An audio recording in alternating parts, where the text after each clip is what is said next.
9 ज़ुल्हिज्जा यानी अरफात का दिन, साल का वो सबसे अजीम दिन जहां अल्लाह सबसे ज्यादा लोगों को माफ करता है, और शायद इस दिन की एक सिंसियर दुआ आपकी पूरी जिंदगी बदल सकती है।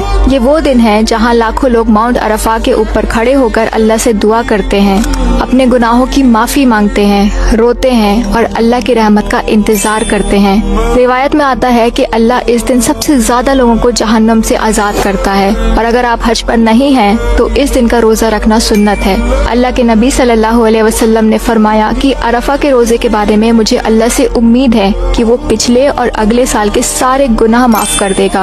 और हाँ सुनो, अरफा सिर्फ रोजे का दिन नहीं कि लौटने का दिन है, अल्लाह की तरफ लौटने का, दुआओं की तरफ लौटने का, सुकून की तरफ लौटने का। तो अगर हो सके तो इस दिन अल्लाह से दिल खोल कर बात करना, वो सब कुछ कह देना जो तुमने कभी किसी को नहीं बताया, और अल्लाह से वो भी मांग लेना जो तुम्हें नामुमकिन लगता है, क्योंकि ये उम्मीद का दिन है। और क्या पता अरफा का ये एक दिन तुम्हारे दिल को वो सुकून दे दे जो तुम बहुत वक्त से ढूंढ रहे हो।